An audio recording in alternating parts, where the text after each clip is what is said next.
میں اس نے جو ہے وہاں پہ پاکستانیوں سے ووٹ اپنے سالے کے لیے جو ہے وہ مانگا تھا. تو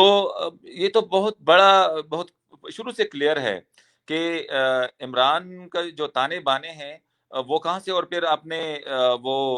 حکیم سعید صاحب کی کتاب جو ہے وہ آپ کی نظروں سے گزری ہوگی، اس کے جو وہی والا جو اقتباس ہے جو عمران خان کے بارے میں، وہ آپ کے سامنے نظر سے گزری ہوگی. تو اب اس میں تو کوئی دو رائے نہیں ہے کہ عمران خان کو یہاں پہ ایک خاص مقصد کے لیے بٹھایا گیا ہے، اور وہ مقصد جو ہے وہ مغربی ایجنڈا اس کی تکمیل ہے، اور یہاں پہ قادیانیوں کو اور پھر یہاں پہ یہودی لابی کو جو ہے تقویت دینا ہے.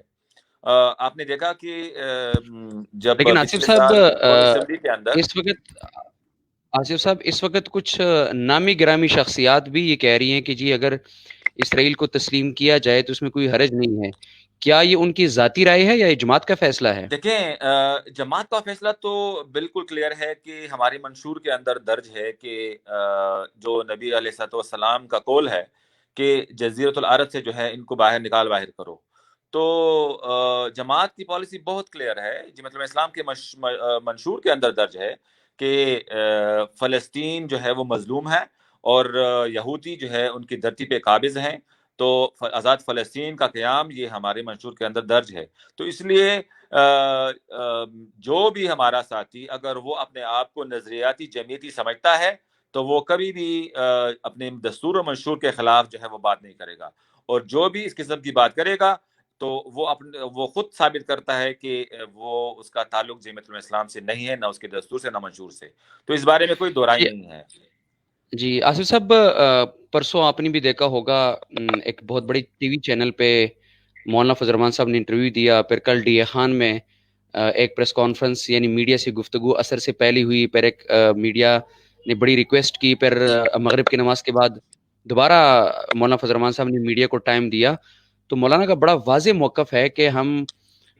کسی بھی صورت میں حکومت کے ساتھ مذاکرات کرنے کو تیار نہیں ہیں، لیکن اگر یہ حکومت استعفے نہیں دیتی اور اوپر سے سینٹ کا الیکشن بھی آ رہا اور حکومت یہ کہہ رہی کہ سینٹ کا الیکشن ہم وقت سے پہلے کروانے جا رہے ہیں، تو یہ ساری چیزیں ہیں، سینٹ کا الیکشن بھی ہے اور وہ استعفے بھی حکومت نے نہیں دینے، اور مولانا کہہ رہے ہیں کہ جی ہم نے مذاکرات بھی نہیں کرنے. تو یہ سیاسی منظرنامہ آخر جائے گا کس طرف؟ دیکھیں، سینٹ الیکشن کے بارے میں تو بڑا کلیئر ہے، الیکشن کمیشن نے بھی وضاحت کر دی ہے کہ پاکستان کے اندر الیکشن کا انعقاد چاہے وہ سینٹ کے لیے ہوں، چاہے وہ قومی اور صوبائی اسمبلی کے لیے ہوں، چاہے وہ بلدیات کے لیے ہوں، اس کے لیے اپنا آئینی ادارہ ہے، وہ ہے الیکشن کمیشن. یہ جب ان کے اپنا دائرہ اختیار ہے، اور یہ تو دیکھیں یہ بھی ان کی نااہلی اور کم علمی ہے کہ ان کو اتنا نہیں پتا کہ پاکستان کے اندر اگر سینٹ کے الیکشن ہونے ہیں تو اس کے لیے با اختیار ادارہ کون سا ہے. تو وہ تو واضح ہو گیا کہ 11 فروری سے پہلے جو ہے وہ پروسیس جو ہے وہ شروع نہیں ہو سکتا. دوسری بات آپ نے کی اس کی استعفوں کی، اور تو غالباً 1 یا 2 جنوری کو پی ڈی ایم کا سربراہی اجلاس ہو رہا ہے، اور یہ بات تو بالکل واضح ہے کہ پی ڈی ایم کے جو پچھلے اجلاسات ہوئے تو اس میں ایک بات یہ کلی طور پہ انہوں نے فیصلہ کیے رکھا ہے کہ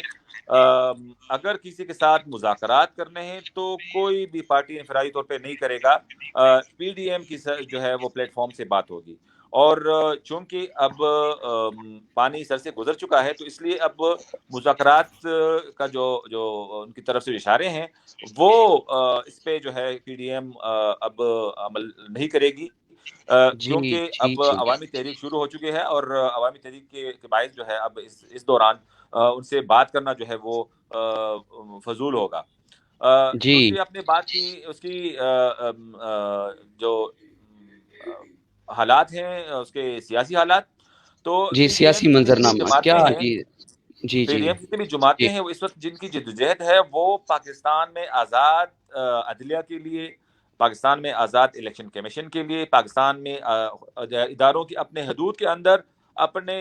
مکمل خود مختاری و خود اختیاری کے لیے ہے. تو جی ان اداروں کے لیے کے اندر جو ہے پارلیمنٹ بھی ایک ادارہ ہے،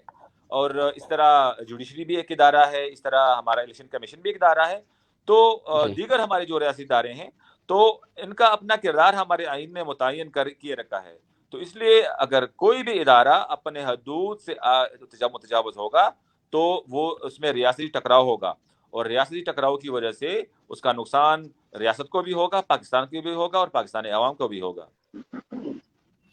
جی بہت شکریہ جی۔ اگر کوئی ٹکراؤ ہوگا تو سارے اداروں کا نقصان ہوگا، ملک کا نقصان ہوگا اور عوام کا نقصان ہوگا۔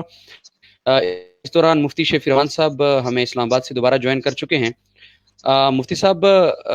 پی ڈی ایم کی تحریک کے حوالے سے چونکہ بات ہو رہی ہے، اور اسرائیل کی جو تحریک کہہ لیں یا اسرائیل کا جو ایک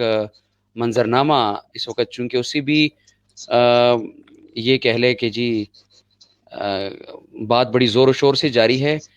کیا آپ سمجھتے ہیں کہ پی ڈی ایم کی تحریک اپنے مقاصد میں کامیاب ہو پائے گی اس سارے حالات میں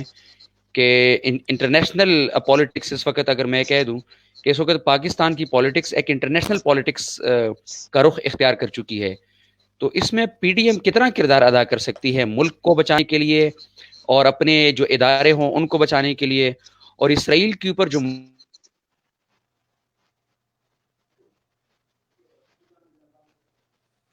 بسم اللہ الرحمن الرحیم۔ آپ کی آواز مجھ تک کٹ گئی۔ جہاں تک آپ کے پہلے سوال کا تعلق ہے کہ پی ڈی ایم کی جو تحریک ہے وہ کیا کرنے جا رہی ہے، اور جس طرح مجھ سے پہلے میرے برادر، میرے سینئر آصف اقبال داؤدزئی صاحب نے بات بڑی واضح اور بڑی کھول کے رکھ دی ہے، میں اس میں صرف اتنے اضافہ کروں گا کہ پی ڈی ایم کی جو تحریک ہے یہ اس وقت پاکستانی عوام کے امیدوں کا محور ہے، اور پی ڈی ایم کی تحریک کو لیڈ کرنے والی جو شخصیت ہے یہ وہ شخصیت ہے کہ جو ایک شاندار اور بے داغ ماضی رکھتی ہے، اور جس کا کردار جو ہے وہ اس کی کوئی مثال جو ہے وہ آپ پیش نہیں کر سکتے۔ موجودہ دور میں اپوزیشن کے پارٹیوں کو لیڈ کرنے والے اور اپنے ساتھ اس کاز پر جو 25 جولائی 2018 کو عوام کے جو حق پہ ڈاکہ ڈالا گیا تھا، عوام کی جو رائے چوری کی گئی تھی، اسی دن سے لے کر کے آج تک جو موقف پہلے دن دیا تھا، جو بات انہوں نے رکھی تھی، آج تک اسی بات پر قائم اور دائم ہے۔ ایک سال پہلے اسی موقف کو لے کر کے اسلام آباد میں آزادی مارچ ہوا، اور جس کی نظم ایک انتہائی جو ہے وہ مثالی تھا، ڈسپلن مثالی تھا، اور دنیا نے دیکھا،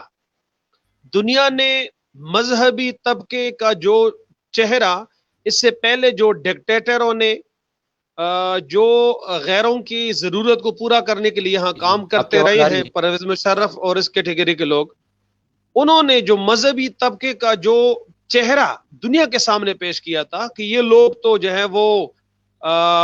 دہشت گرد ہیں، یہ لوگ انتہا پسند ہیں، یہ لوگ تخریب کار ہیں، امن کے یہ دشمن ہیں، تو پوری دنیا نے وہ دیکھا اس کو، تو آزادی مارچ سے ایک اچھا تاثر ملا۔ جہاں ایک طرف یہ فائدہ ہوا، دوسری طرف جو جعلی اور سلیکٹڈ حکومت ہے جس کے خلاف ایک تاثر یہ قائم کیا گیا تھا کہ چونکہ بزعم ان کے کہ اس کے پشت پر جو ہے وہ بڑے مضبوط لوگ ہیں، مضبوط ادارے ہیں اور نادیدہ قوتیں ہیں، لہٰذا اس کے خلاف نکلنا یا آواز اٹھانا ایک بہت مشکل کام ہے۔ اس سحر کو مولانا جو ہے وہ توڑنے میں کامیاب ہو چکے تھے۔ پھر اس کے بعد چونکہ یہ اس پر سب متفق تھے کہ یہ جو حکومت ہے یہ جعلی ہے، یہ سلیکٹڈ ہے، یہ نااہل ہے، یہ نالائق ہے، اور اثر نو نئے انتخابات کیے جائیں، لہٰذا دوبارہ جو ہے وہ اپوزیشن بیٹھی اور اے پی سی ہوئی، اور اس میں متفقہ طور پر یہ جو فیصلے ہوئے تھے اور جو پھر اس کی سربراہی جو ہے نا وہ ایک نظم کی شکل بنی۔ الحمدللہ جہاں تک میرا ایک سیاسی مطالعہ ہے یا جہاں تک میں حالات کو دیکھتا ہوں، کیونکہ میں تقریباً جو اس سے پہلے ہمارے اسلام زندہ آباد کانفرنسز تھی اس میں بھی شریک ہوتا رہا، پھر جو ملین مارچز تھے اس میں بھی شریک ہوتا رہا، اور پھر جو اب پی ڈی ایم کے زیر اہتمام جو جلسہ عام ہو رہے ہیں اس میں بھی جو تاریخی جلسہ لاہور کا ہم خود اس کے اندر شریک تھے۔ تو اس وقت پی ڈی ایم جو ہے یہ بالکل پی ڈی ایم بالعموم اور قائد جمعیت حضرت مولانا فضل الرحمان صاحب بالخصوص یہ ان جعلی اور کرایہ دار جو ترجمان ہیں ان کے اعصابوں پر سوار ہے. آپ کوئی بھی ٹاک شو ان کا اٹھائیں, کوئی بھی پریس ٹاک ان کا دیکھ لیں, کوئی بھی خبر ان کی دیکھیں, ان کے اعصابوں پر جو ہے وہ مولانا فضل الرحمان جو ہے وہ ایسے مضبوط سوار ہو چکے ہیں کہ اب وہ حوث باختہ ہے. اس لیے عوام بھی جو ہے نا دیکھ رہے ہیں, سن رہے ہیں. انشاءاللہ عوام کی جو امیدیں ہیں وہ پی ڈی ایم سے پوری ہوں گی اور اس جعلی سلیکٹڈ حکومت کا خاتمہ ہوگا, اور ہم دعا گو ہیں اس کے لیے. اب اس پی ڈی ایم کی جو کامیابی ہے وہ بعض لوگوں سے ہضم نہیں ہو رہی ہے. انہوں نے بڑی کوششیں کی اس سے پہلے کہ جناب یہ ایک نہیں ہوں گے, یہ جلسے نہیں کر سکیں گے, اور مسلم لیگ نون ایسا کرے گی, پیپلز پارٹی ایسا کرے گی. جب ان کے سارے حربے ناکام ہو گئے تو بالآخر انہوں نے رخ جو ہے وہ پھر ہماری صفوں کی طرف کر دیا. لیکن میں جس جگہ بیٹھا ہوں یہ بڑی پاک اور مقدس جگہ ہے, اللہ تعالیٰ کو حاضر ناظر جانتی ہوں, یہ کہہ سکتا ہوں کہ انشاءاللہ ان کے یہ حربے بھی بری طرح ناکام ہوں گے. اس لیے کہ قائد جمعیت صاحب آپ نے ذکر کیا پی ڈی ایم کے اندر موجود جماعتوں کا بھی, پھر مولانا فضل الرحمان صاحب کا بھی ذکر کیا, اور پھر آپ نے یہ کہا کہ ان کے اعصاب کے اوپر مولانا فضل الرحمان صاحب سوار ہیں. میں نے آصف صاحب سے بھی سوال پوچھا تھا اور آپ سے بھی سوال پوچھوں گا کہ اگر حکومت ڈٹ جاتی ہے کہ جی ہم نے استعفے نہیں دینے, اپنی ناکامی کا اعتراف تو وہ ایک سیمینار میں جو اس دن پریزیڈنٹ ہاؤس میں ہوا ہے, انہوں نے کہا کہ جی ہمیں کوئی تجربہ نہیں تھا, ہمیں کوئی عجیب سا منظرنامہ لگ رہا تھا. لیکن اگر اس سارے گیم کے باوجود بھی وہ ڈٹ جائیں کہ جی ہم نے استعفیٰ نہیں دینا, اور اتنے میں لانگ مارچ کی تاریخ بھی آ جاتی ہے, اور جیسے پچھلا بھی آپ نے ذکر کیا کہ ہم لانگ مارچ بھی ہم نے کیا ہے, ہم نے آزادی مارچ کی, ہم نے ملین مارچ کیے ہیں, ہم نے تحریکیں چلائی ہیں, ہم تحریکوں کا حصہ ہیں. اس لانگ مارچ کو, اس مارچ کو, اور ان جو جلسے ہو رہے ہیں, اور پچھلے جو جلسے ہوئے تھے جو آپ نے وہاں پر 13 مارچ آپ اسلام آباد کے اندر بیٹھے رہے ہیں, کیا فرق دیکھ رہے ہیں؟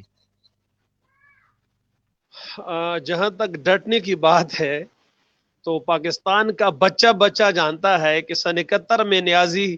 جو ہے وہ ڈٹ نہیں سکا تھا, اور وہ ہتھیار پھینک کر دیا تھا, اس نے ہتھیار ڈال دیے تھے اس نے. تو یہ نیازی بھی انشاءاللہ ہتھیار ڈالے گا اور یہ بھاگے گا. اس کے حواس باختگی یہ جو آپ نے جس بیان کا آپ نے حوالہ دیا, جس بیان کا میں ایک اپنی بات پوری کر دیتا ہوں. میں آپ کے بات کو ٹانکا لگا رہا ہوں. کل مولانا فضل الرحمان صاحب نے کہا کہ میں جنرل نیازی نہیں ہوں کہ میں سرنڈر کر لوں. کیا آپ کا بھی یہی مقصد ہے؟ مولانا نے کہا کہ نہ میں جنرل ہوں اور نہ میں نیازی ہوں کہ سرنڈر کروں. تو یہ تو پوری قوم کو پتا ہے, یہ ہمارے اس تاریخ پر ایک بدنما داغ ہے کہ لہٰذا ان کے کاغذوں میں ڈٹنا نہیں ہے. ڈٹتا وہ آدمی ہے جو قول کا سچا ہو, جو بات کا پکا ہو. عمران نیازی یہ بات کا پکا ہی نہیں ہے. پوری قوم جانتی ہے کہ وہ یوٹرن کے نام سے جو ہے وہ مشہور ہے. مولانا نے بڑے زبردست الفاظ میں کہا تھا کہ یہ جو روڈوں پر آپ نے وہ لگائے ہوئی ہے, لکھا ہوا ہے, یہاں ایک شخص کی تصویر لگا دیں گے تو لوگ سمجھ جایا کریں گے کہ آگے جو ہے وہ یوٹرن آ رہا ہے. اب میں جو آپ نے بات کی ہے حضرت, 22 سال ان لوگوں نے شور مچایا. چلو اس کو پہلے کو چھوڑو, 2013 سے لے لیتے ہیں. 2013 سے جس طرح میرے بھائی نے فرمایا کہ کے پی کے میں ان کی حکومت ہے, اور یہ انہوں نے خود کہا تھا کہ اچھا ہوا کہ 2013 میں ہمیں ہمارا جو ہے نا وہ سینٹرل میں گورنمنٹ نہیں آئی, ہمیں وہاں پر تجربہ ہو گیا, ایکسپیرینس ہو گیا, ٹیم تیار ہو گئی. میرے پاس 200 لوگوں کی جو ہے وہ ٹیم ہے, معیشت کی ٹیم ہے, ایکسپرٹ لوگ ہیں, اور ہمیں بڑا تجربہ ہو چکا ہے. اب ہم پرفارم کریں گے اور 90 دن کے اندر جو ہے نا وہ لوگ جو ہے نا وہ تبدیلی دیکھ پائیں گے. آج 2.5 سال گزرنے کے بعد عمران نیازی کہتا ہے کہ ہمیں تجربہ ہی نہیں تھا, ہمیں تو 1.5 سال تک جو ہے وہ فگرز کا ہی پتہ نہیں چل رہا تھا پاور سیکٹر میں, ہمیں تو وہ اشاریے صحیح سمجھ نہیں آ رہے تھے. اور پھر آپ اس بندے سے ڈٹنے کی توقع کر رہے ہیں جو الیکشن سے پہلے عوام کو کہتا رہا کہ میں مدینی کی ریاست بناؤں گا, جو نظام لاؤں گا وہ مدینی کی ریاست کا ہوگا. ایک پھر کہتا ہے کہ میں چین جیسا نظام لاؤں گا. 2 پھر جب ایران جاتا ہے تو کہتا ہے میں ایران جیسا انقلاب یہاں نظام لاؤں گا. 3 پھر جب اب امریکہ کے اندر الیکشن ہوتے ہیں تو اب کہتا ہے کہ میں امریکہ جیسا نظام لاؤں گا. دیکھیں ایک بندہ 2.5 کے اندر اتنے دعوے اور اتنی یوٹرنز وہ لے چکا ہے. تو لہٰذا یہ تو پہلے یہاں مزے کی بات یہ ہے کہ جو لطائف ہوتے تھے نا، لطیفے اقوال، لوگ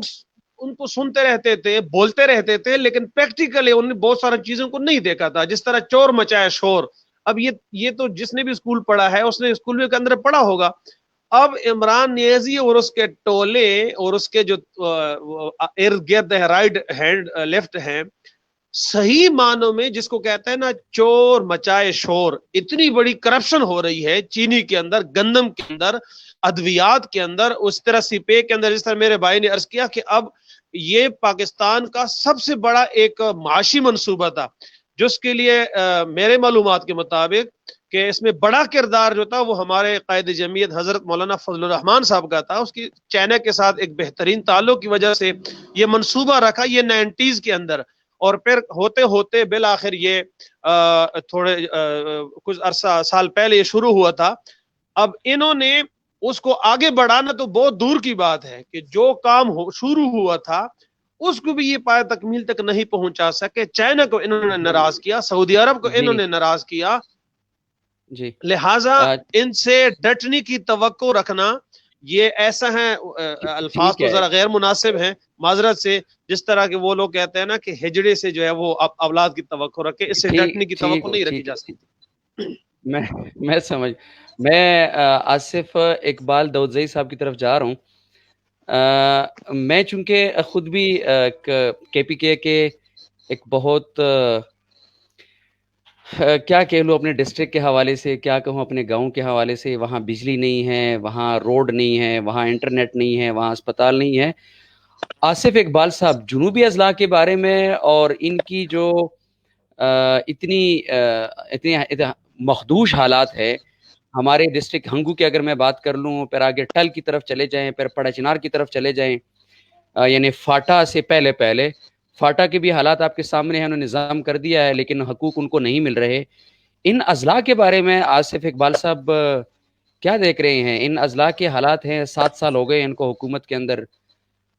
ان اضلاع کو کیسی ترقی دی جا سکتی ہے؟ کیا کہیں گے؟ مجھے آصف اقبال داؤدزئی صاحب کے جواب سے پہلے ایک بات رکھنی ہے. آصف اقبال داؤدزئی صاحب، جی چونکہ آصف اقبال داؤدزئی صاحب ہمارے انفارمیشن منسٹر رہے ہیں، اور یہ چونکہ قوم اور عوام دیکھ کر سن رہی ہے ہماری اس باتوں کو. حضرت آپ اس کے اندر یہ بھی آصف اقبال، جی پروفیسر صاحب میں سوال انہی کے لیے رکھ رہا ہوں، میں جی مفتی صاحب،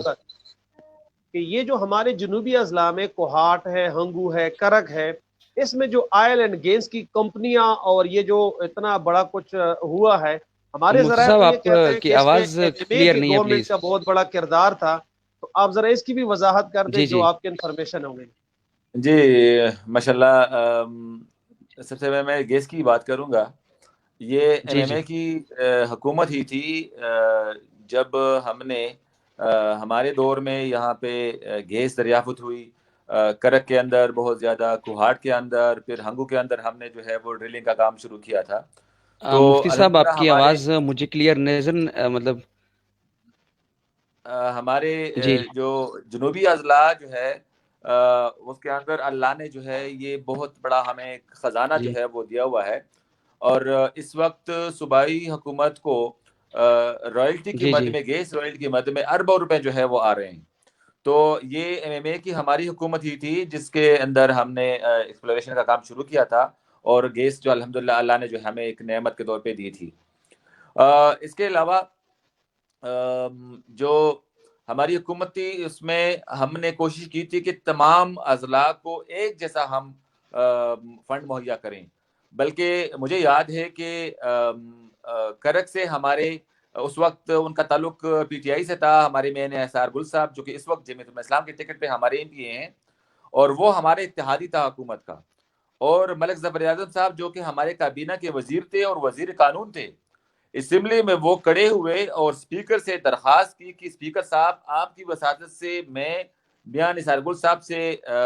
ریکویسٹ کرتا ہوں کہ اپنے فنڈ میں سے کچھ فنڈ مجھے میرے حلقے کے لیے جو ہے وہ دے دیں. تو مطلب کہنے کا یہ تھا کہ ہماری حکومت کے اندر ہماری پرائرٹی، چونکہ اگر ایک اپوزیشن پارٹی کے ایم پی اے کا جو حلقہ تھا وہ بھی ہمارے صوبے سے انہی کا تعلق تھا، تو ہم نے ایک جیسے جو ہے وہ اسکیمیں ہم نے دی تھیں، ہم نے ایک جیسے فنڈ جو تھے ان کو مہیا کیے تھے، کیونکہ ہم یہ سمجھتے تھے کہ اگر ہم اپوزیشن ایم پی اے کو ہم فنڈ دیں گے تو وہ میرے صوبے کے شہری میں جو ہے وہ اس کو خرچ کرے گا، وہاں کے روڈز بنائے گا، وہاں اسکول بنائیں گے، وہاں پہ اسپتال بنائیں گے، اور ترقی جو ہے ہمارے صوبے کی ہوگی۔ تو اس لیے جنوبی اضلاع جو ہے اس میں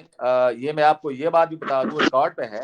کہ سب سے پہلے سوئی گیس کی فراہمی ہمارے ایم ایم اے حکومت نے کوہاٹ سے لے کے ڈیر اسماعیل خان تک اور ہنگو تک جو ہے وہ فراہم کی تھی۔ اس میں 35 اس پہ 70 کروڑ روپے تخمینہ آ رہا تھا، تو 35 کروڑ روپے ہماری صوبائی حکومت دی تھی اور 35 کروڑ روپے وہ وفاقی حکومت جو اس وقت حکومت تھی اس نے جو ہے مہیا کیے تھے۔ تو اس لیے ہمارے جنوبی اضلاع پھر اس میں ہم نے تمام ضلعوں کے اندر کیٹیگری اے ہاسپٹل بنائے تھے، جس طرح ہمارا پشاور کا LRH ہاسپٹل ہے، یا ہمارا خیبر شیرپور ہاسپٹل ہے، یا ہمارا حیات آباد میڈیکل کمپلیکس ہے، یا یو میڈیکل ہاسپٹل ہے۔ تو ہم نے ان جیسی سہولیات تمام صوبے کے جو ہمارے اس وقت 24-25 اضلاع تھے، اس کا جو ہیڈ کوارٹر ضلعی ہیڈ کوارٹر اسپتال تھا اس کو کیٹیگری اے ڈیولپ کیا، اور جو شعبہ جات ہمارے LRH کے اندر تھی وہی شعبہ جات ڈیر اسماعیل خان کے اندر، وہی کوارٹ کے اندر، وہی ہنگو کے اندر، وہی ہمارے کرک کے اندر، وہی ہمارے بنو کے اندر۔ اور پھر چونکہ ہمارے وزیر اعلیٰ کا تعلق بھی جنوبی اضلاع سے تھا، تو روڈز وغیرہ اور جتنے بھی ترقی کی ضرورت تھی ہم نے وہاں پہ مہیا کی تھی۔ آپ نے فاٹا کی بات کی، تو یہ ہمارا المیہ ہے۔ ابھی اس مارچ میں جب سینٹ سے تقریباً 52 سینیٹر جو ہے وہ ریٹائر ہو جائیں گے، تو اس میں سے 4 سینیٹر جو ہیں وہ فاٹا کے بھی ہیں۔ ابھی اگر پنجاب کے اگر سینیٹ الیکشن ہوتا ہے تب پنجاب کے یا سندھ کے یا KPK کے یا بلوچستان کے جتنے ریٹائر ہو جاتے ہیں اتنے ہی جا کے واپس بیٹھ جائیں گے، لیکن ہمارے فاٹا کے جو 4 سینیٹر جو ہے ریٹائر ہو جائیں گے، وہ آرام سے گھر میں بیٹھ جائیں گے، ان کی 4 والی سیٹیں ختم ہو جائیں گی۔ تو یہ ایک بہت بڑا ظلم ہمارے فاٹا کے ساتھ ہوا تھا کہ جو سینیٹ میں ان کی نمائندگی تھی وہ مکمل طور پہ کل طور پہ ختم ہو جائے گی۔ پھر جب یہ انضمام کر رہے تھے تو انضمام سے پہلے ان کا ایک وعدہ تھا کہ سالانہ 100 ارب روپے ایکسٹرا جو ہے وہ ہم جی آصف صاحب، شدہ اضلاع کو دیں گے، جی اور 10 سال تک وہ دیں گے۔ تو مطلب یہ تھا کہ 10 سال تک 100 ارب سالانہ کے حساب سے۔ لیکن ابھی آصف صاحب آپ میری آواز سن پا رہے ہیں؟ ابھی جو ہے اب ہم ہمارے جو MNA ہیں مفتی عبدالشکور صاحب، ان کا تعلق جو ہے وہ فاٹا سے ہے، تو ان سے پوچھ لیں کہ اس وقت کتنا پیسہ وفاقی حکومت یا صوبائی حکومت خرچ کر رہی ہے، تو ان کا جو حق تھا وہ بھی ان کو جو ہے وہ نہیں مل رہا۔ تو اس لیے صرف ان کو ضم تو کر دیا، باقی جو ہے ان کی حالت جو ہے ابھی نہ وہاں ترقی ہے نہ وہاں پہ ادارے ہیں، اور وہاں لوگ خوار ہو رہے ہیں، ہمارے جو قبائل کے ہمارے غیور ہمارے عوام ہیں۔ تو اس لیے جمعیت علماء اسلام نے شروع دن سے انضمام کی مخالفت تھی، مخالف ہے، اور ہمارا مطالبہ یہ تھا کہ فاٹا کے عوام سے پوچھا جائے کہ وہ ضم ہونا چاہتے ہیں یا وہ آزاد صوبہ چاہتے ہیں یا وہ اپنی موجودہ حیثیت کو برقرار رکھنا چاہتے ہیں۔ تو یہ ان پہ جو تھا، لیکن بدقسمتی سے ان سے نہ پوچھا گیا، اور آج جو حالت ہے ہمارے صوبے میں وہ تو ضم ہے، لیکن ترقی وہاں پہ ہے نام کی کوئی نہیں ہے۔ جی آصف صاحب، آپ نے بہت اچھا تجزیہ کیا جنوبی اضلاع کی ترقی کے حوالے سے اور پچھلے گورنمنٹ اور اس گورنمنٹ کا۔ آصف صاحب، آپ سے آخری سوال ہے اور پھر انشاءاللہ ہم اپنے شو کو اینڈ کرنے جائیں گے، پر آپ آخری ایک پیغام بھی دیں گے۔ لیکن سوال یہ ہے کہ اگر PDM کی تحریک اپنے مقاصد میں کامیاب ہو جاتی ہے اور ری الیکشن کی طرف اس گورنمنٹ کو جانا پڑ جاتا ہے، تو آپ کیا اندازہ لگاتے ہیں کہ KPK میں اگر آزاد انتخابات ہوئے، سلیکشن نہ ہوئی، تو کیا PTI کو دوبارہ ووٹ مل سکیں گے؟ دیکھیں PDM کی تحریک کا بنیادی مقصد بھی یہی ہے۔ دیکھیں اس کے اندر جو جماعتیں شامل ہیں وہ نہ مولانا فضل الرحمان صاحب اپنے لیے کوئی اختیار یا عہدہ مانگ رہے ہیں، نہ نون والے کوئی عہدہ مانگ رہے ہیں، نہ PPP والے مانگ رہے ہیں، نہ دیگر جماعتیں مانگ رہی ہیں۔ مقصد PDM کی جماعتوں کا یہ ہے کہ ہمارے ملک کے اندر ادارے با اختیار ہوں، ان کے اندر مداخلت نہ ہو، اور بالخصوص ہمارے جو الیکشن والے دن جو مداخلت ہے وہ نہ ہو۔ میں آپ کو اپنی مثال دیتا ہوں۔ 2013 کے الیکشن کے بعد میں ٹریبونل گیا، میں نے جب ٹریبونل کے اندر اپنا کیس لڑا تو جب انہوں نے میرے تمام ووٹ نادرا کو بھیجے تو نادرا نے ان ووٹوں میں سے 5,500 ووٹ وہ بوگس ڈکلیئر کر دیے کہ جو یہ ان پہ جو انگوٹا ہے وہ جعلی ہے۔ پھر میں نے دوسرے مرحلے میں تمام جو بوریاں تھی تمام پولنگ اسٹیشن کی وہ کھلوائیں، تو اس میں 13 پولنگ اسٹیشن کے بوریوں کے اندر نہ میرا ایک ووٹ تھا نہ میرے مخالفین کا تھا، صرف جو ہے وہ کاغذ ان کے اندر گھسیڑے ہوئے تھے۔ تو مطلب کہنے کا یہ ہے کہ الیکشن والے دن جو ہے وہ بہت زیادہ ان میں جو ہے مداخلت کی جاتی ہے۔ تو اگر کو آزاد الیکشن ہوتے ہیں تو ہمارے صوبے کے اندر بی آر ٹی جو ہے اس سے لوگ خوار ہو رہے ہیں، اور بی آر ٹی کے اندر جو کرپشن ہوئی ہے اس پہ تحریک انصاف کی حکومت نے اسٹے لیا ہوا ہے سپریم کورٹ سے۔ پھر ہمارے یہاں پہ ہمارا بلین ٹری سونامی کا جو ہے وہ انہوں نے اس میں بہت بڑی کرپشن اربوں کی ہوئی ہے، اس کے بارے میں جو ہے ابھی سپریم کورٹ نے آرڈر کیا ہوا ہے کہ جناب ان کو ڈیٹیل جو ہے وہ جمع کی جائیں۔ مالم جبا کیس جو ہے وہ بھی پرویز خٹک جب وزیر اعلیٰ تھے تو اس میں بھی جو ہے بہت سارے جو کرپشن کے شواہد موجود ہیں، لیکن اس کے خلاف بھی جو ہے یہ پی ٹی آئی کی حکومت وہ عدالتوں کے پیچھے اسٹے کے پیچھے چھپ رہی ہے۔ اور سب سے اہم بات جی یہ تحریک جی انصاف احتساب کے نام پہ آئی تھی، تو ان کا ایک کیس فارن فنڈنگ کا وہ 2015 سے الیکشن کمیشن کے اندر پڑا ہوا ہے، اور اسٹیٹ جی بینک آصف صاحب میں آپ سے یہی سوال پوچھنے لگا تھا کہ چونکہ آپ نے جب مالم جبا کا نام لیا تو میرے ذہن میں بہت سارے کیسز آ گئے جن کے اوپر انہوں نے اسٹے آرڈر لیا ہوا ہے،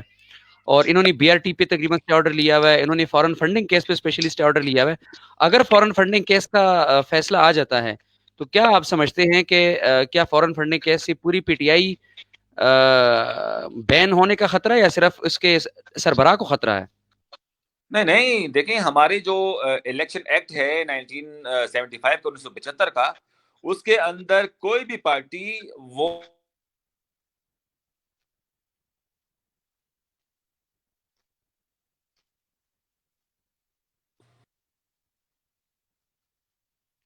لائن کٹ چکے۔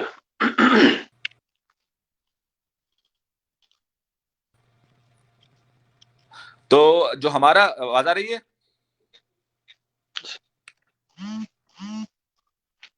اچھا، جو فارن فنڈنگ جو ہماری الیکشن رولز ہیں اس کے مطابق کوئی بھی سیاسی پارٹی اس کو بیرون ملک سے بلکہ تنظیم سے، کسی بھی تنظیم سے یا کسی حکومت سے فنڈنگ ممنوع ہے۔ ہمارے اسٹیٹ بینک کے ریکارڈ کے مطابق ان کے تقریباً 26 ایسے اکاؤنٹس ہیں، بلکہ ہم نہیں کہتے، ان کا اپنا جو بانی ان کا رکن ہے اکبر ایس بابر اور جسٹس وجی، وہ خود جو ہے سپریم کورٹ میں پی ٹی آئی جو الیکشن کمیشن میں اس فارن فنڈ کیس میں پی ٹی آئی کے خلاف کیس لڑ رہے ہیں، اور انہوں نے وہ تمام ثبوت جو ہے وہ الیکشن کمیشن کو مہیا کیے ہوئے ہیں کہ اس میں نہ صرف اسرائیل سے، نہ صرف انڈیا سے، کینیڈا سے، امریکہ سے، ہر طرف سے جو ہے ان کو فنڈنگ ہوئی ہے، اور اس فنڈنگ جو ہے وہ ممنوع تھی۔ لیکن اگر کو وہ فنڈنگ جو ہے ثابت ہوتی ہے، اگر یہ اسٹے چھوڑ دیں اور اپنے احتساب ہونے دیں، تو تحریک انصاف جو ہے وہ کلی طور پہ صفحہ ہستی سے مٹ جائے گی، کیونکہ انہوں نے جو پاکستان کے قوانین ہیں ان کو وائلیٹ کیا ہوا ہے، اور اس لیے تو وہ اس کے پیچھے چپ رہے ہیں۔ اس لیے تو الیکشن کمیشن بھی اس سے کام لے رہا ہے، وہ لیٹ کر رہا ہے، اور دیگر جو اس کی اسکروٹنی کمیٹی ہے وہ بھی آصف اپنے صاحب کا اجلاسات جو ہے وہ وقت پہ نہیں کر رہی۔ تو اگر جی واقعی تحریک انصاف احتساب کے نام پہ آئی ہے تو خود اپنی تلاشی دے، فارن فنڈنگ کیس میں، بی آر ٹی کیس میں تلاشی دے، مالم جبا کیس میں تلاشی دے، اور بلین ٹری سونامی کیس میں تلاشی دے، تو پھر دودھ کا دودھ اور پانی کا پانی جو ہے وہ عوام کے سامنے آ جائے گا۔ جی آصف صاحب کا یہ کہنا ہے کہ ان سارے کیسز میں یہ خود نیب کے سامنے پیش ہو جائیں اور نیب کے ادارے سے کسی کو بلیک میل نہ کیا جائے۔ میں آخری سوال کی طرف جاؤں گا اور پھر ہم انشاءاللہ اینڈ کی طرف جائیں گے۔ آخری سوال جمعیت علماء اسلام اسلام آباد غربی کے ترجمان مفتی شفیع رحمان صاحب سے، اس کے بعد آصف صاحب سے آخری پیغام لیں گے، پھر ہم اپنا شو اینڈ کریں گے۔ مفتی صاحب، کیا آپ مجھے مختصر الفاظ میں بتائیے گا کیا آپ اسلام آباد کے لانگ مارچ کے لیے تیار ہیں؟ اسلام آباد کی کیا تیاری ہے؟ جی، آپ کے سوال سے پہلے میں چونکہ ہم جس علاقے سے تعلق رکھتے ہیں بدقسمتی سے اس علاقے سے جو جعلی اور سلیکٹڈ MNA ہیں جو پوری پاکستان کے پوری دنیا میں مشہور ہوا ہے، جان اللہ کو دیری ہے اس کے نام سے،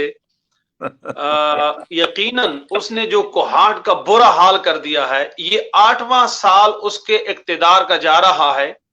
پچھلے 5 سال ان کی صوبائی کی حکومت تھی اور وہ MNA تھے، اور اس دفعہ سینٹرل میں بھی اور KPK میں بھی، اور اس کے پاس پہلی ایک وزارت رہی، پھر اس کے بعد دوسری آئی، اور اب جو ہے وہ کشمیر کمیٹی کے چیئرمین ہیں۔ لیکن بدقسمتی سے وہ زرخیز کوہاٹ ڈویژن کے جو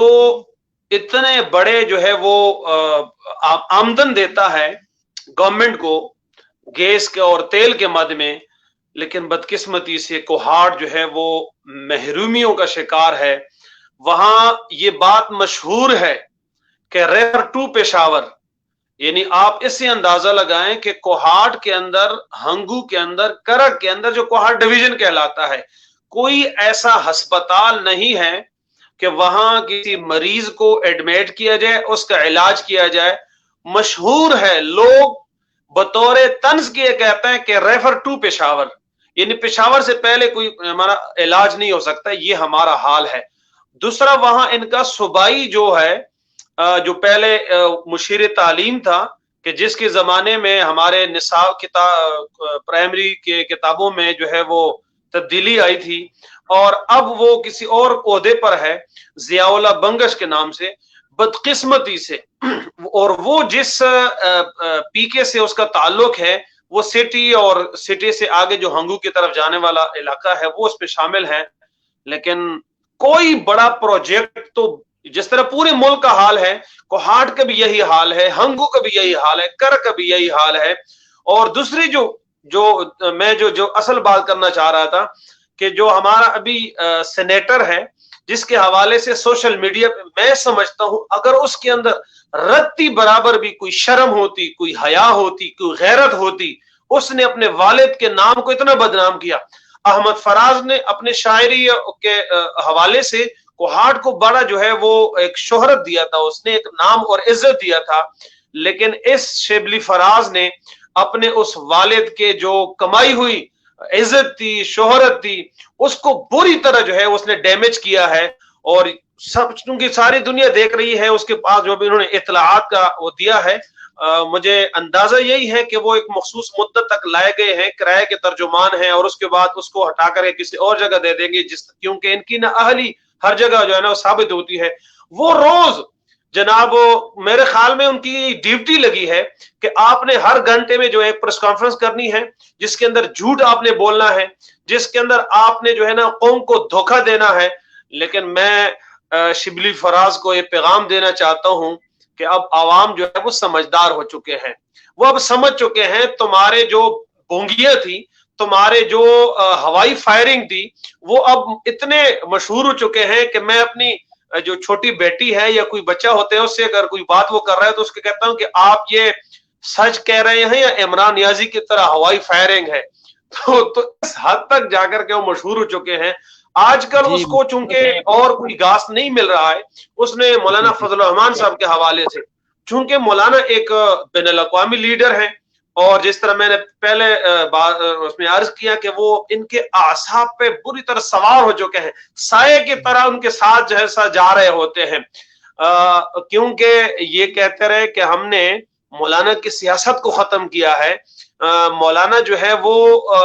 ٹیم کا حصہ نہیں ہے تو 12واں کھلاڑی ہے۔ تو میں کہتا ہوں کہ جس کو آپ 12واں کھلاڑی کہتے رہے، جس کے بارے میں آپ نے کہا تھا کہ ہم نے ان کی سیاست ختم کی ہے، آج کیوں تمہاری جو ہے وہ ٹانگیں کانپنا نہیں ہے بلکہ کانپے ان کی ٹانگ رہی ہے؟ جی یہ الفاظ ہے۔ پھر ڈی ایم کی تحریک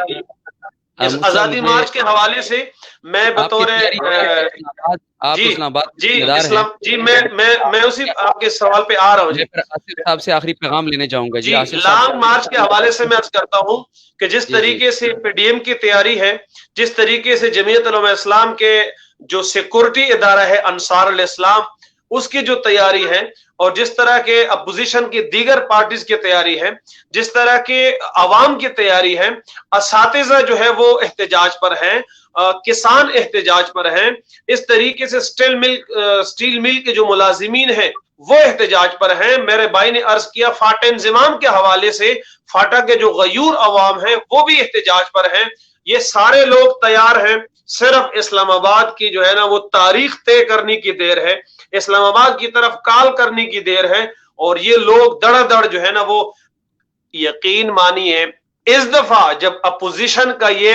ریلی نہیں ریلا اور یہ عوام کا جو جمع غفیر اسلام آباد کا رخ کرے گا تو یقیناً بنی گالا سے لے کر کے بنی اسرائیل تک ان کے جو ہے نا وہ چیخیں نکلی گئی، ان کا دعا اٹھنا ہوگا. اور اب مزے کی بات ہے کہ آج ایک میں آخری بات کرتا ہوں پھر آصف صاحب کو موقع دیتا ہوں کہ آج ایک میں نے کسی کو پڑھ رہا تھا، اس نے کہا تھا کہ مزے کی بات یہ کہ اب فلائٹس بھی بند ہیں، برطانیہ بھی یہ نہیں بھاگ سکتے، امریکہ بھی یہ نہیں بھاگ سکتے، اور ادھر جو ہے نا وہ بارڈر جو ہے وہ اس کا ہے واگا بارڈر ہے، وہاں تو انہوں نے کشمیر کو بیچا ہے، اس حوالے سے بھی غصہ ہے. ایران کی طرف سے پہلے سے یہ ان پر بہت بڑا یہ الزام ہے، اور آج تک قوم کے سامنے انہوں نے یہ نہیں کیا کہ یہ جو کرونا کے حوالے سے جو مسائل ہیں تفتان سے اور وہاں سے لوگ آ رہے تھے، بچے کو پتا ہے. تو مزے کی بات یہ کہ اب ان کو بھاگنے کی جگہ نہیں ملے گی، یہ چھپیں گے کہاں سے؟ لہذا شنید یہ ہے کہ یہ دریائی راستے سے جو ہے وہ بھاگنے کی کوشش کریں گے، اس لیے کہ نیازی کی تاریخ ہے بھاگنا، نیازی کی تاریخ کی طرف جو ہے وہ قریب ہے. آج کی جو اطلاعات ہیں، میرے جو ذرائع ہیں وہ کہتے ہیں کہ اب یہ محمد علی درانی کی ملاقات اور اس طریقے سے پرویز الہی کا پنجاب اسمبلی کے اندر وہ وزیر قانون اور پوری صوبائی جو گورنمنٹ ہے اس کو لتاڑنا اور اس کے حوالے سے بات کرنا، یہ اشارے اس طرف ہی جا رہے ہیں کہ اب انشاءاللہ العزیز وہ دن بڑے قریب ہیں کہ یہ قوم عمران نیازی اور اس ٹولے نالائق، نااہل، ناجائز اور جاہل لوگوں سے بدتمیزوں کا جو ٹولہ ہے، یقیناً اس سے انشاءاللہ ان کو بہت جلد نجات ملے گی. اور اس سارے ٹنور میں اب تک تو ایک استعفی کی بات ہو رہی ہے.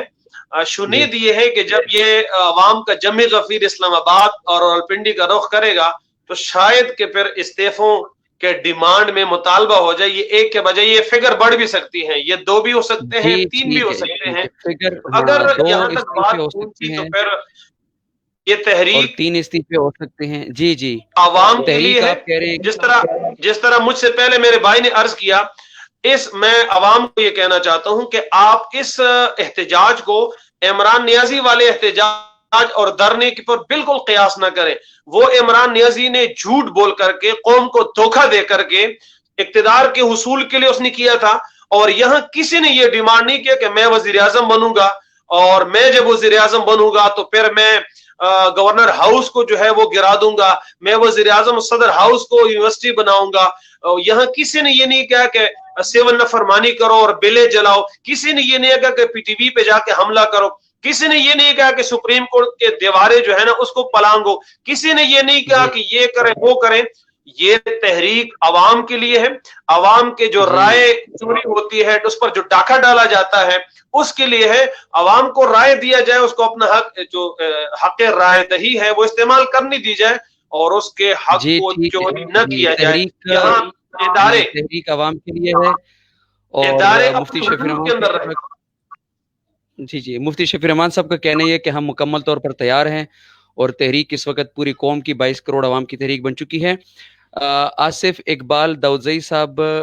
چونکہ ہمارے پاس تشریف رکھتے ہیں، ان کا بہت مشکور بھی ہوں، اور یہ ہمارے ایکس انفارمیشن منسٹر کے پی کے رہ چکے ہیں. آخری سوال ہے آصف اقبال صاحب، اس سارے سیاسی منظرنامے میں PDM کی تحریک، اسرائیل کا غوغا اور قائد جمعیت مولانا فضل الرحمان صاحب کا اپنا موقف پہ ڈٹے رہنا، آخری پیغام کیا دیں گے جی؟ پیغام سے پہلے تو میں مفتی شیخ صاحب کی بات کی وضاحت کرنا چاہوں گا کہ MMA نے ہر ضلع کے اندر کیٹیگری اے ہسپتال جو ہے وہ مکمل کر کے دیا ہوا تھا. اب اس نالائق جو صوبائی حکومت ہے، اس نے ان کو وہ متعلقہ شعبوں کو اپنے ماہر ڈاکٹر مہیا کرنے ہیں. تو اس لیے ریفرل جو ہو رہی ہے کہ ریفر ٹو پشاور، وہ اس لیے کہ وہاں پہ جو شعبہ جات ہیں وہ فعال نہیں ہیں. اسپتال موجود ہے، اس کے اندر شعبہ موجود ہے، لیکن اس کے اندر متعلقہ ڈاکٹر جو ہے وہ شعبے کا نہیں ہے. تو اس لیے شہریار افریدی صاحب اور شبلی فراز صاحب اور ضیاء اللہ بنگش صاحب اور جو دیگر ہیں، ان سے یہی مطالبہ ہے کہ عوام کی فلاح کے لیے ان جو اسپتالوں میں جو ہے وہ متعلقہ ڈاکٹر وہ ان کی پوسٹنگ کی جائے اور ان کو مہیا کیا جائے. PDM کی جو تحریک ہے وہ زور و شور سے جاری ہے اور یہ اپنی کامیابی کی طرف گامزن ہے. آخری جو سیکنڈ فیز ہے اس پہ کام ہو رہا ہے. ابھی ریلیاں ہیں، جو آخری ریلی ہوگی وہ اسلام آباد کی طرف ہوگی. اور چونکہ میں نے شروع میں کہا کہ یہ تحریک کوئی بھی پارٹی اپنے لیے جو ہے PDM کا حصہ نہیں بنی ہے، یہ عوام کے لیے بنی ہے. کیونکہ جو بھی حکومت آتی ہے وہ جمہوریت کا جو اس کا معنی ہے وہ کیا ہے؟ عوام کی حکومت، عوام کے ذریعے حکومت اور عوام کے لیے حکومت. تو یہ پارٹیاں اگر PDM کے پلیٹ فارم سے ان اداروں کو متنبع کر رہی ہیں اور ان کو اپنی حدود کے اندر رہنے کو کہہ رہی ہیں تو عوام کے لیے کر رہی ہیں. اگر عوامی حکومت ہوگی تو ان کی سوچ عوام کی فلاح و بہبود کے لیے ہوگی کہ عوام کی مشکلات ہیں اس میں کتنا ہم ان میں کمی کریں. دیکھیں اب ہمارے جو وزیر اعظم ہیں اس دن 3 روپے جو ہے انہوں نے چینی جو ہے، چونکہ اب تو گنے کا ملیں ساری جاری ہیں اور آٹومیٹکلی چینی جو ہے وہ وافر مقدار میں آ گئی ہے. آج کی رپورٹ یہ ہے کہ 3 روپے چینی جو ہے وہ مزید مہنگی ہو گئی ہے. جب ابھی جو کرشنگ جاری ہے، ملیں چالو ہیں، تو مطلب کہنے کا یہ ہے کہ عوام جو ہے، عوام کی خاطر PDM کی تحریک ہے. اور انشاءاللہ عوام ہی آخر میں جب ہماری PDM کے سربراہان کال دیں گے کہ ہم نے اسلام آباد کی طرف نکلنا ہے تو عوام ہی نکلے گی. KPK سے نکلے گی، پنجاب سے نکلے گی، سندھ سے، بلوچستان سے نکلے گی، آزاد کشمیر سے نکلے گی، گلگت بلتستان سے نکلے گی انشاءاللہ. اور جب پورے ملک کے عوام جب اسلام آباد کی طرف آئیں گے تو نہ سلیکٹڈ رہے گا اور نہ انشاءاللہ سلیکٹر رہیں گے جی. جب پورے ملک سے عوام اسلام آباد کی طرف آئیں گے، نہ سلیکٹڈ رہے گا، نہ سلیکٹڈ کے کرائے کے وزیر اور مشیر رہیں گے. داؤد زئی صاحب کو یہاں پر جی داؤد زئی صاحب کو اجازت دے دیں، میں پھر ایک بات کرتا ہوں. داؤد زئی صاحب کو اجازت دے دیں، ٹائم زیادہ ہو گیا. جی میں بہت انتہائی مشکور ہوں. میرے پاس الفاظ نہیں ہیں کہ آج آصف اقبال داؤد زئی صاحب جو ہمارے سابقہ انفارمیشن منسٹر KPK رہے ہیں، میں انتہائی مشکور ہوں کہ انہوں نے اپنی قیمتی وقت میں سے وقت نکالا اور ہمارے ساتھ اپنے تجربات شیئر کیے اور آئندہ کا مستقبل کا جو لائحہ عمل تھا وہ بھی انہوں نے بتایا. اور میں انشاءاللہ امید رکھتا ہوں کہ کبھی کبھی سیچرڈے کو ہمارا کیپٹل لائیو پروگرام ہوتا ہے، وہ ہماری حوصلہ افزائی کرتے رہیں گے. آصف اقبال صاحب بہت شکریہ جی، تھینک یو سو مچ. السلام علیکم ورحمۃ اللہ. وعلیکم السلام. پروفیسر صاحب میں ذرا ایک بات کرنا چاہتا ہوں، اس لیے آپ سے اسپیشلی میں نے ٹائم مانگا کہ ایک تو سوال یہ تھا کہ سینٹ کے جو انتخابات ہو رہے جی، دیکھیں سینٹ انتخابات کے حوالے سے جس طرح ہمارے قائد محترم حضرت مولانا فضل الرحمان صاحب دامت برکاتہم العالیہ نے ارشاد فرمایا ہے کہ ہمارا اجلاس ہو رہا ہے 1 اور 2 جنوری کو، اس میں یہ فیصلہ ہوگا. اس کے بعد پھر یہ بات واضح ہوگی کہ اب اس انتخابات کے حوالے سے کیا ہوگا. اور دوسرا ضمنی جو الیکشن ہے اس حوالے سے بھی انشاءاللہ 1-2 جنوری کو جو اجلاسات ہو رہے ہیں اس میں فیصلے ہو رہے ہیں. تیسری جو بات ہے جو میں آپ سے میں نے اسپیشلی ٹائم مانگا وہ یہ کہ اس وقت قائد جمعیت، شیخ الہند کے فلسفے کے امین، حضرت مدنی کے افکار کے ترجمان، حضرت عبید اللہ سندھی رحمہ اللہ کے ولولے کا پاسبان، حضرت مفتی محمود رحمہ اللہ کے سچے جانشین، اور اپنے اکابر کی ایک سچی نشانی اس کی کردار کشی کے حوالے سے بھی لوگ لگی ہوئی ہے، کام کر رہی ہیں، پیسہ استعمال کیا جا رہا ہے، لوگوں کو خریدا جا رہا ہے، لوگوں کے ضمیروں کا سودا کیا جا رہا ہے، اور جس طرح انہوں نے پہلے کوشش کی تھی کہ کسی طریقے سے پی ڈی ایم کی جو تحریک ہے وہ ناکام ہو جائے اور یہ مسلم لیگ نون اور پیپلز پارٹی اپنی راہیں جو ہے وہ مولانا سے جدا کر دیں، لیکن میں اپریشیٹ کرتا ہوں مسلم لیگ نون کی قیادت کو بھی، اور سلام پیش کرتا ہوں پیپلز پارٹی کی قیادت کو بھی کہ انہوں نے اسٹیبلشمنٹ کے اس حربے کو ناکام بنایا اور قائد جمعیت کا پورا ساتھ دیا، قائد جمعیت کے سنگ رہے، اور تو اب جب اس طرف سے ان کو ناکامی ہو گئی تو اب ہماری ہی طبقے کو ہمارے خلاف جو ہے وہ استعمال کرنے کی ناکام کوشش کی جا رہی ہے۔ جس طرح ان کے پہلے ان کے حربے ناکام رہے ہیں، انشاءاللہ اب بھی ان کے حربے سارے ناکام ہوں گے۔ ہم متفق اور متحد ہیں، ہمیں اپنی قیادت پر فخر ہے، اور بالخصوص قائد جمعیت حضرت مولانا فضل الرحمان صاحب، اللہ رب العزت نے اس کو جو صلاحیت عطا فرمائی ہے، جو علم، جو تقوی اور جو مہارت، جو استعداد، جو ٹیلنٹ اللہ نے اس کو دیا ہے، یقیناً مفتی محمود کی سچی جانشینی کا وہ حق ادا کر رہے ہیں۔ تو ہمیں اپنی قیادت پر مکمل اعتماد ہے، چاہے وہ یونین کونسل لیول کے ہو، چاہے وہ تحصیل لیول کے ہو، چاہے وہ ڈسٹرکٹ لیول کے ہو، چاہے وہ صوبائی لیول کے ہو، اور چاہے وہ مرکزی لیول کے ہو۔ ہمیں سب پر پورا اعتماد ہے کہ جو موجودہ نظم بنے ہیں ہم اس نظم کے ساتھ انشاءاللہ چلتے رہیں گے، ان کا حکم جو ہے وہ مانتے رہیں گے، جو بھی ہدایات ہمیں ملتے ہیں ہم اس پر لبیک کہیں گے، اور پھر اگلا نظم آتا ہے، کوئی اور ہوں گے، یہ جماعت ہے، یہ تنظیم ہے، اور جماعت اور تنظیم کے اندر یہ چیزیں جو ہے وہ چلتے رہتی ہیں۔ لیکن جہاں تک مرکزی قیادت کا تعلق ہے تو میں صرف ایک بات کہنا چاہتا ہوں اپنے ان بھائیوں سے بھی کہ خدا را قائد جمعیت کی قدر کر لیں۔ یہ ایک نایاب ہیرا اور قیمتی ہیرا اللہ تعالیٰ نے ہمیں عطا کیا ہے۔ لوگ مثالیں دیتے ہیں، کاش ہمارے پاس مولانا فضل الرحمان جیسی قیادت ہوتی، پھر آپ دیکھتے کہ ہم کیا کرتے تھے۔ یہ لوگ مثالیں دیتے ہیں، اور یہ ہماری بدقسمتی ہے ہماری قوم کی کہ جب ہمارے پاس ایک نعمت موجود ہوتی ہے پھر ہم قدر نہیں کرتے، اور جب وہ نعمت جو ہے نا وہ ہم سے چھن جاتی ہے، دنیا سے چلی جاتی ہے، پھر ہم بڑے مرثیے پڑھتے ہیں، بڑے مضمونے لکھتے ہیں، اور بڑے جناب وہ لوگ آپس میں کہتے ہیں کہ ہم مردہ پرست قوم جو ہے وہ بن چکے ہیں۔ تو لہٰذا ان زندہ لوگوں کی قدر کرنی چاہیے، جن کو اللہ نے صلاحیت دی ہیں ان کی قدر کرنی چاہیے، اور جس انداز سے قائد جمعیت اپنے کارکنوں کو محبت دیتے ہیں اور اپنی تنظیموں کو وہ محبت دیتے ہیں، یقیناً وہ ہم سب کے لیے، دیکھیں ہم تو ایک عام کارکن ہیں، ایک عام لوگ ہیں، ایک ادنی حیثیت کے لوگ ہیں، لیکن ہمیں پورا اعتماد ہے، اور انشاءاللہ میں یہی درخواست اور اپیل کرتا ہوں اپنے تمام سننے والوں سے، اپنے تمام دوستوں سے، اپنے تمام جمعیت علماء اسلام کے ورکر سے، کارکنوں سے، سپورٹر سے،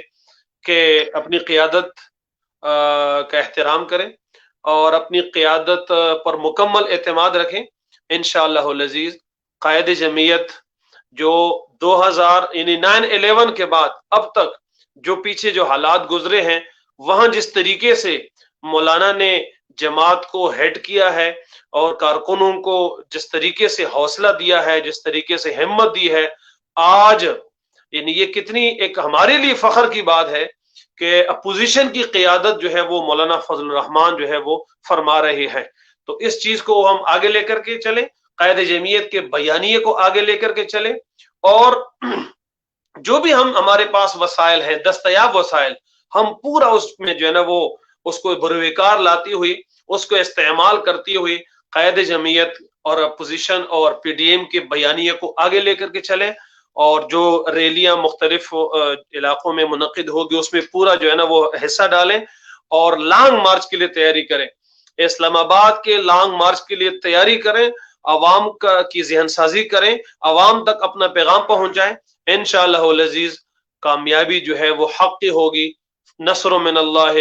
و فتح قریب، اللہ کی مدد آئے گی، اور انشاءاللہ العزیز قائد جمعیت کو اللہ رب العزت سرخرو فرمائیں گے، اللہ تعالیٰ اس کو کامیابی دلائیں گے انشاءاللہ ثم انشاءاللہ۔ جی جزاکم اللہ۔ مفتی شفیع رحمان صاحب اپنے جذبات کا، اپنے خیالات کا،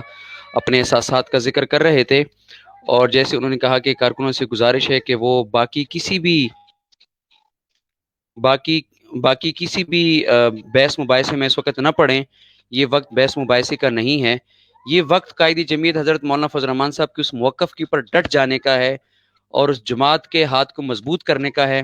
جس جماعت کے لیے اکابرین نے قربانیاں دی ہیں، اور اس وقت یہ ہم سے قربانی کا مطالبہ کر رہا، اور مفتی صاحب کا فرمانا تھا کہ جو جیسی قربانی ہم سے مانگیں گے ہم انشاءاللہ قربانی دیں گے۔ ہمارا ہر سیچرڈے کو پروگرام ہوتا ہے کیپٹل لائیو، سیچرڈے 8 بجے انشاءاللہ۔ کیپٹل لائیو کے نام سے بہت جلد ایک پیج بھی ڈیولپ ہو جائے گا، پھر اس پیج سے خصوصی طور پر کیپٹل لائیو سے ہمارا یہ لائیو پروگرام ہوگا۔ جیسے آج آپ نے دیکھا ناظرین کہ ہمارے ساتھ کے پی کے سابقہ انفارمیشن منسٹر اقبال داؤدزئی صاحب تشریف رکھتے تھے، اور انشاءاللہ آئندہ کے کسی پروگرام میں بھی ہم اس طرح رہنماؤں کو ان سے ہم ٹائم لیں گے، وہ ہماری حوصلہ افزائی کریں گے۔ ہر ہفتے 8 بجے کیپٹل لائیو دیکھنا نہ بھولیے گا۔ اللہ ہم سب کا حامی و ناصر ہو۔ السلام علیکم جی۔ بہت شکریہ، تھینک یو سو مچ۔